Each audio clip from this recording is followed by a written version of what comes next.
Well, I think that Barack Obama is the nominee, and apparently there won't be a floor fight, probably mitigates the protests. I think if it were Clinton and Obama who were going to the floor, that you would draw a lot more people in. I think even the protesters have acknowledged that.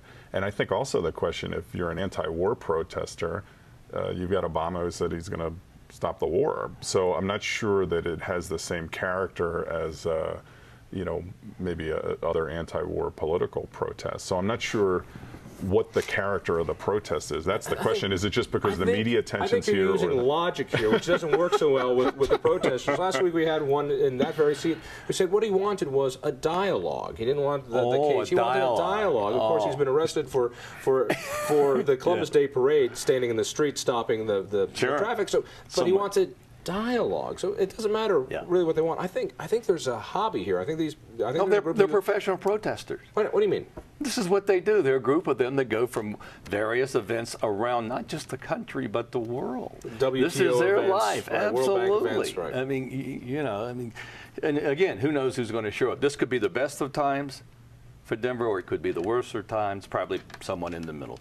We were warned when we had the NBA big, you know, tournament here, game, if you will. We were warned that there were going to be a lot of gangs from the East Coast because Atlanta had had it previous year, and they had a lot of problems, including some shootings.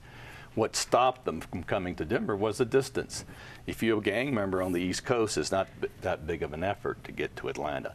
We got $4 a gallon gas now. We are isolated, and I think that will keep some of the numbers down, in addition to what Steve is saying about Obama.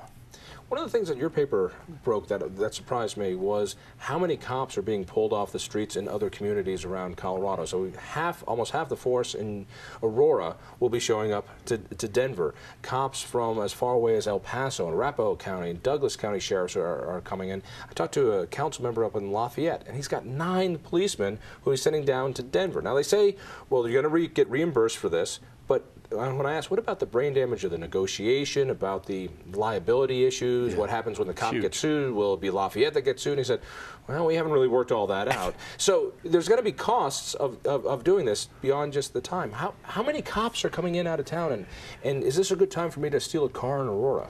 Well, someone just pointed that out, that they also need to be on alert that you're maybe leaving vulnerabilities elsewhere in the system. It was interesting at Elborough Wedgeworth, a former city councilwoman who's also head of the local host committee, said that Denver is going to be one of the safest places maybe in the world because of the crowds and the security. So which I thought was an interesting marker to put down. So in terms of how many police, and I think they're going to work it out. Now afterwards, is there going to be some hard feelings or accounting to do? Of course, but isn't that true of every event like this? Well, we haven't seen any event like this, have we? I mean, I remember the World Youth Day when the Pope came. Yeah, we had the Pope. But the protesters for the Pope, they're just Protestants. They don't break things, so it's a whole different show. Well, the NBA was close, but we didn't have the problems that we anticipated. I mean, the problem with the NBA All-Star game was that downtown was quieter than anyone wanted, that businesses felt like they weren't participating in the way that they should have. And I think that's another interesting dynamic here, is that the expectations are pretty high that everyone's going to participate and this is going to be a good thing. And I think how downtown actually looks, and whether people who live here or live in Denver Metro actually come downtown for this is another question mark. Yeah. Well, let's keep going with the money. My favorite topic, the money. So you're getting money from the feds, $50 million. Right. Hickenlooper's out. He's about $10 million behind trying to get money for the party. Yeah, both parties get that. Both sides get that. Yes. Right, for security. Now, what about all the cops that you guys are pulling from different places? Are you paying them in advance? Because I've heard some sheriffs who say, I'll be happy to send them my cops and my guys when they pay first, that being the city and county. Do you blame them? No, I don't blame them at all. I don't blame them a bit. They got to get the liability issue. Talk to me about the liability issue. Well, you got to be sure in case one of their offices is hurt, right, or they make a false arrest, what's going to happen? But that's part of the $50 million to help pay the salaries of the cops that we're using for the Metro District. That's part of it. That's a huge part of its personnel costs. And we also have 400 National Guards lined up. You guys are ready. Are you ready? John, I want to share with you another classic Mayor Hickenlooper line when he was interviewed on the radio. This is a couple months back about would this be like Chicago in '68, and the mayor explained how the difference between Denver and Chicago, and that you know, we don't have, in Chicago they had police dogs that were controlling the crowd, and in Denver we have very many happy dogs. We have very many happy dogs. Yeah, you kick one though, it might not be so bad. Let's start at the parks. I get a sense with a lot of the protesters that the dialogue they're really looking for is to finally have a nice altercation with the police. That they want to get kicked out of something. They want to get kicked out of the parks. I'm sure there's something coming here. Hickenlooper finally said, no, we're going to close the parks at 11 o'clock. I applaud him for that. I think that's a right decision. Well, he's been absolutely. We don't let Boy Scouts or Girl Scouts sleep over in our parks. That's our rule. We should not change it. I do think we should have an alternative site where people go and pay to camp, like the stock show grounds, which I raised 2 months ago. I've yet to hear an answer about that. The mayor said he was going to look into it. We'll see. All right, so when you turn the sprinklers on the protesters and they just put buckets over the top, are the cops going to come in? Can we say for certain those parks will be vacated at night? Currently, that's what is being promised. Think it's going to happen? I do think we are obligated to come up with an alternative site that people can go and pay $25 and camp. I really believe that. It's called the YMCA.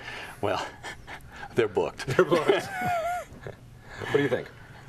That's a tough one. It is tough. I don't, if you know, you can accommodate them close by and you raise problems, or you can say we're not going to allow it and you cause problems. I think it's how many people come. This one particular, this tent city, tent state university, I think they call it, is you know, saying they're going to have thousands of people, and they've applied for some permits during the day, and they want to stay in the park at night, and that's the one I think there's the most focus on. But you know, in Civic Center Park, that this has been a little overlooked. There was a discussion among Recreate 68 that they're going to make that free city. They were going to have parties there from morning till night, regardless of the permitting. And I haven't heard much about that. I don't know if if that's still, you know, in play or not.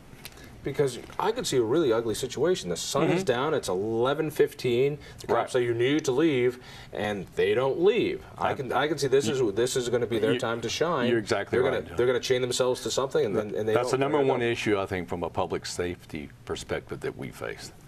Where are they going to stay, and where are they going to go if indeed we shut down the park? How do you shut down a park if there are 20,000 people?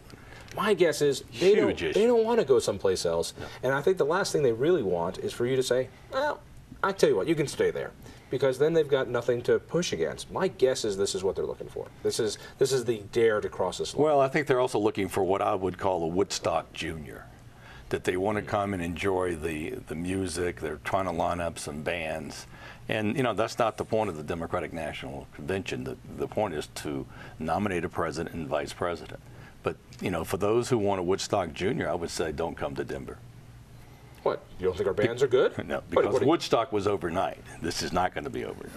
All right, let's talk a bit about the freedom cage, I like to call it. Now, the protesters are going to be in a cage as they were back in someplace.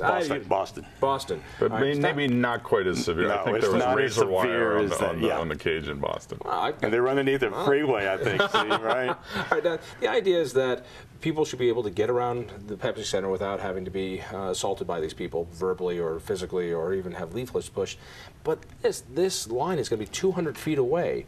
And I don't want to agree with the protesters too much, but it doesn't sound like they're going to be able to have a dialogue with folks at 200 feet. But the delegates will be able to go up to the site if they and want communicate with them. Yeah, if they want to go and communicate with them. They'll also be allowed. Who wants to do that?